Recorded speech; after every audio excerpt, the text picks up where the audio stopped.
Avez-vous déjà ressenti que votre vie était complètement hors de contrôle, que tout s'effondrait autour de vous sans que vous puissiez rien y faire?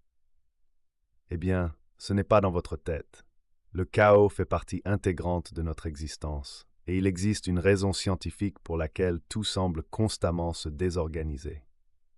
Bonjour et bienvenue dans cette nouvelle vidéo où nous allons explorer ensemble comment transformer le désordre de votre vie en un système organisé et significatif. Aujourd'hui, nous découvrirons 12 principes fondamentaux qui peuvent littéralement révolutionner votre approche de l'existence. Le chaos n'est pas votre ennemi personnel qui s'acharne contre vous, c'est en réalité l'état naturel de toute chose dans l'univers. Les physiciens appellent ce phénomène l'entropie, cette force invisible qui pousse constamment tout vers la dégradation et le désordre. Votre chambre qui se désorganise, vos relations qui se compliquent, vos projets qui stagnent, tout cela suit cette loi universelle. Mais voici la bonne nouvelle, nous avons le pouvoir de lutter contre cette force. Cela demande de l'énergie, de l'effort et de la détermination, mais c'est possible, et c'est exactement ce que nous allons apprendre aujourd'hui. Le premier principe fondamental concerne votre posture physique. Tenez-vous droit, les épaules en arrière. Cette recommandation peut sembler banale, mais elle cache une vérité profonde. Votre posture influence directement votre état mental et émotionnel. Quand vous vous tenez droit, vous envoyez un signal puissant à votre cerveau. Vous acceptez la responsabilité de votre vie. Des recherches fascinantes ont démontré qu'un simple changement de posture peut modifier vos émotions. Si vous adoptez une expression triste, vous commencerez à vous sentir triste.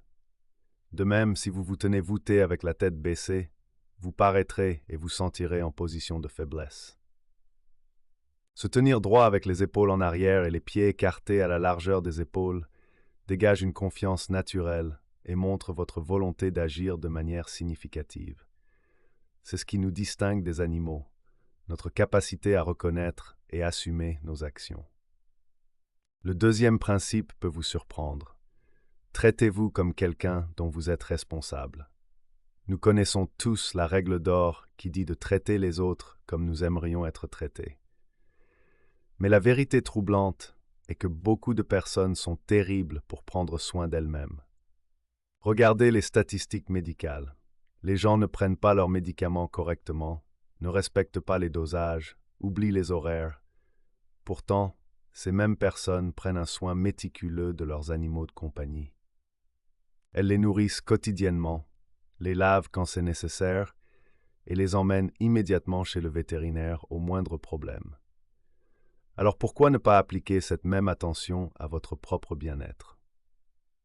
Améliorez votre santé, exercez votre esprit, motivez-vous et saisissez la grandeur qui sommeille en vous. Si ce n'est pas pour vous, faites-le au moins pour être mieux équipé, pour prendre soin de ceux que vous aimez. Le troisième principe concerne vos relations. Entourez-vous de personnes qui veulent votre réussite.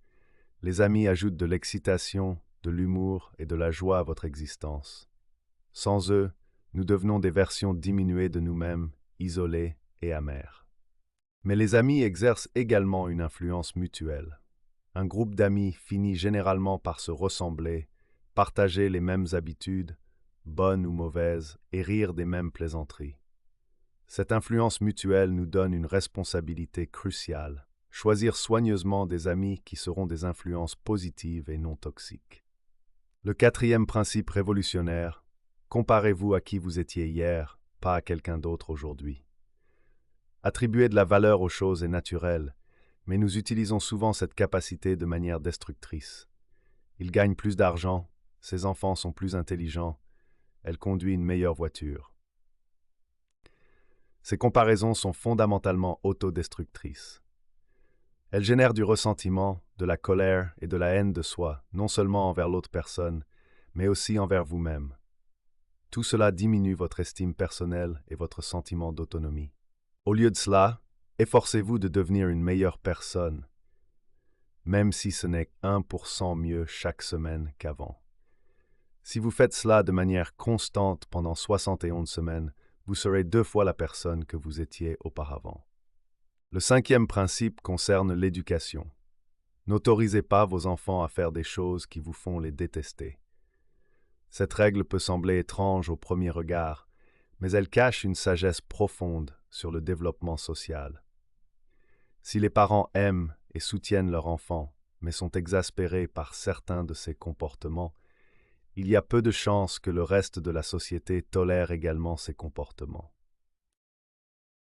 Et si la société ne les tolère pas, cela peut laisser l'enfant se sentir isolé et développer toutes sortes de problèmes. En gros, si vous n'aimez pas quelque chose que fait votre enfant, la société ne l'aimera pas non plus. C'est votre rôle en tant que parent d'y mettre fin. Le 6e principe nous ramène à nous-mêmes. Mettez de l'ordre dans votre propre vie avant de critiquer le monde. L'idée n'est pas que vous devez vivre parfaitement, mais que vous devez être prêt à vous introspecter profondément et à examiner votre vie et vos choix pour éviter les erreurs futures. Arrêtez de faire des choses qui sont objectivement mauvaises pour vous ou que vous savez être une mauvaise idée. Cela pourrait être arrêter de fumer ou peut-être abandonner une relation toxique. Ne vous précipitez pas pour juger et blâmer les autres pour les problèmes du monde. Le 7e principe nous guide vers un objectif plus profond. Poursuivez ce qui est significatif, pas ce qui est facile. Personne n'a jamais dit que la vie était juste. Personne n'a jamais dit que nous étions nés pour vivre une vie heureuse. Tout le monde endurera des souffrances. L'idée de Jordan Peterson est que la vie n'est pas censée être heureuse. Elle n'est pas censée être juste ou amusante. Elle est censée être significative. Cela signifie que vous souffrirez, mais votre souffrance devrait valoir la vie que vous vivez et la vie que vous laissez derrière vous. Faites ce qui est significatif, pas ce qui est amusant ou facile. Le 8e principe touche à l'intégrité. Dites la vérité, ou du moins ne mentez pas. La confiance sociale est difficile à obtenir et peut être rapidement perdue. Elle est cruciale non seulement pour le bon fonctionnement des entreprises, mais aussi pour maintenir le progrès de la société et le bonheur des individus qui la composent. La vérité ici est une conglomération de vérités personnelles, d'expériences, du respect des promesses et des contrats, et de la description précise de la réalité. L'important est de dire votre propre vérité. Le 9e principe cultive l'humilité. Supposez que la personne que vous écoutez pourrait savoir quelque chose que vous ignorez.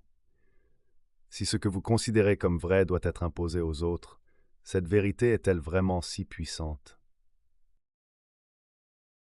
Une partie de la vérité est que vous ne devriez pas avoir à la proclamer.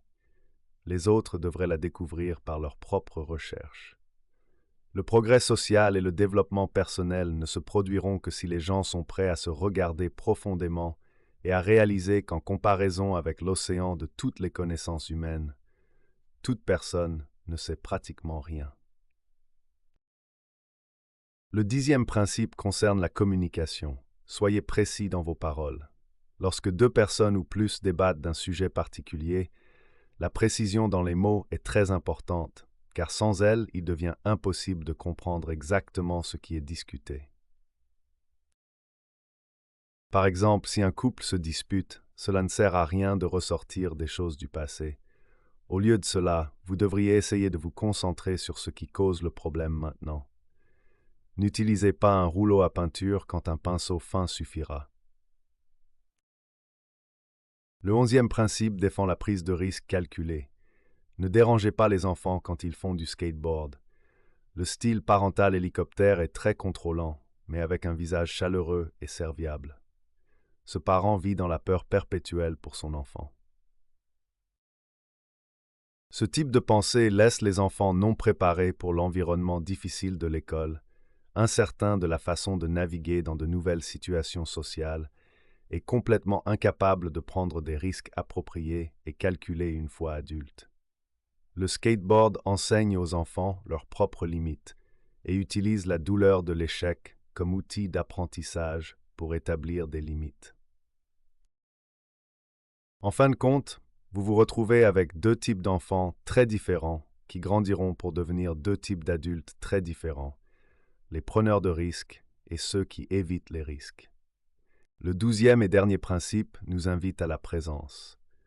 Caressez un chat quand vous en rencontrez un dans la rue. Le point n'est pas de chercher chaque créature câline sur le trottoir, mais plutôt que les gens doivent s'arrêter de temps en temps et être présents dans l'instant pour apprécier la beauté et la paix qui nous entoure. Vous entendez tout le temps aux nouvelles des choses terribles qui se passent. Mais par exemple, il y a beaucoup moins de meurtres maintenant qu'il y a 100 ans. Presque tout le monde a accès à l'eau potable courante. Prenez le temps d'apprécier les petites choses. Ces 12 principes ne sont pas des règles rigides, mais des guides pour naviguer dans la complexité de l'existence. Ils nous rappellent que même si le chaos est naturel, nous avons le pouvoir de créer de l'ordre et du sens dans nos vies. La transformation ne se fait pas du jour au lendemain, mais chaque petit pas compte.